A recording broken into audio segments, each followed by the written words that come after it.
આપણે આના અંદર વેસ્ટ વોટર લઈ જઈએ. શું લઈ જઈએ? Open channel flow. What is open channel flow? When cross section of the pipe is not completely fill. આટલું આપણે પાણી ભર્યું છે. હવે જે પણ વેસ્ટ વોટર હોય એ વેસ્ટ વોટરમાં ઓક્સિજનની કમી હોય. આગળ હું તમને બતાવીશ કે નેક્સ્ટ આપણું આવતીકાલ તો વેસ્ટ વોટર સ્ટાર્ટ થવાનું. વેસ્ટ વોટરના અંદર ઓક્સિજનની કમી હોય. ઓક્સિજનની કમી હોય તો એ જગ્યા પર ડીકમ્પોઝિશન થાય છે. ડીકમ્પોઝિશનને કહે છે એનએરોબિક ડીકમ્પોઝિશન. શું કહે છે આપણે? Anaerobic decomposition. એનએરોબિક ડીકમ્પોઝિશનમાં મેં તમને સ્ટાર્ટિંગ બાયોમાસ જ્યારે ભણે ત્યારે કીધું હતું, એનએરોબિક ડીકમ્પોઝિશન થાય તો ઘણા બધા ગેસીસ બને. કાર્બોનેટ, નાઇટ્રેટ, સલ્ફેટ નહીં બને. કાર્બોનેટ, નાઇટ્રેટ, સલ્ફેટ બનવું હોય તો એના માટે ઓક્સિજન જોઈએ. અનએરોબિક કન્ડિશન હોય, ઓક્સિજન નહીં હોય તો તમારા ગેસીસ બને, લાઈક મીથેન, H2S વગેરે. તો તમારા મીથેન બને છે, H2S ગેસ બને છે, બહુ બધા ગેસીસ બને છે. અને ગેસીસ હોય તો ગેસીસ આ પાણીના ઉપર હશે કે નીચે જતા રહેશે? હલકા હોય તો ક્યાં રહેશે? ઉપર જશે. હવે શું થાય? જો તમારો H2S ગેસ બન્યો, બનશે જ H2S ગેસ, બરાબર. હવે એ H2S ગેસ જે છે એ કોન્ક્રીટ જે છે, કોન્ક્રીટમાં કશે બી નાનો ક્રેક બી હોય ને, ક્રેક તો હશે જ ત્યાં, તો એ જે H2S ગેસ જે છે, H2S ગેસ આમ જશે અને કોન્ક્રીટના અંદર, કોન્ક્રીટ છે બરાબર, RCC છે એટલે સળિયા બી હશે, રેન્ફોર્સમેન્ટ બી હશે, રેન્ફોર્સમેન્ટ.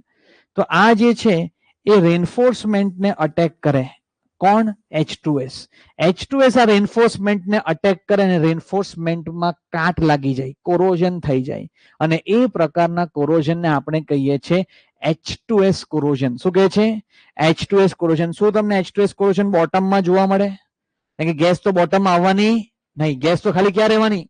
ઉપરના ભાગમાં જ. એટલે આ કોરોઝન ખાલી ને ખાલી આ કોન્ક્રીટના પાઇપમાં કે કોન્ક્રીટના સીવરમાં, એના પાઇપમાં, એના મુકુટ પર જ જોવા મળે. શું જોવા પડે? એના હેડ પર.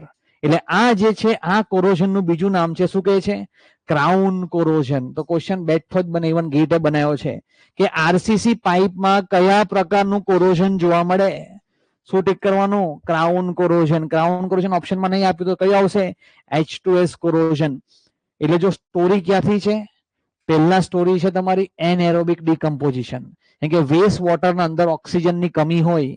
ઓક્સિજનની કમી હોય એટલે એનએરોબિક ડીકમ્પોઝિશન થાય.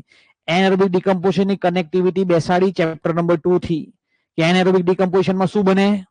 મેં તમને બાયોમાસ બતાવ્યું તો બાયોમાસમાં કયા કયા કમ્પાઉન્ડ હોય? Carbonate, nitrate, sulphate, acids, alcohol, H2S, methane, આ બધું બતાવ્યું હતું. અને ત્યાં કીધું હતું કે H2S ને આ બધું ક્યારે બને અને કાર્બોનેટ, નાઇટ્રેટ, સલ્ફેટ ક્યારે બને. તો અહીંયા તમારું શું આવશે? H2S, પછી મીથેન, આ બધું ગેસ બને. જો H2S ગેસ બની, બનશે જ, આમાં બને જ છે. હવે H2S ગેસ બની, એ H2S ગેસ કોન્ક્રીટના રેન્ફોર્સમેન્ટને અટેક કરે અને રેન્ફોર્સમેન્ટ જે છે એ રેન્ફોર્સમેન્ટમાં કાટ લાગી જાય, બરાબર, કોરોઝન થવાના ચાન્સીસ. અને ગેસ છે હલકી છે એટલે ગેસ તો બોટમમાં આવશે નહીં, ખાલી ને ખાલી ઉપરના ભાગમાં મુકુટ જેવા, એટલે એના ઉપરના ભાગમાં ટોપ સરફેસ પર એના રેન્ફોર્સમેન્ટમાં કાટ લાગી જશે. એ પ્રકારના કોરોઝનને આપણે શું કહીએ છીએ? H2S corrosion. Even GATE have asked this question of 1 mark.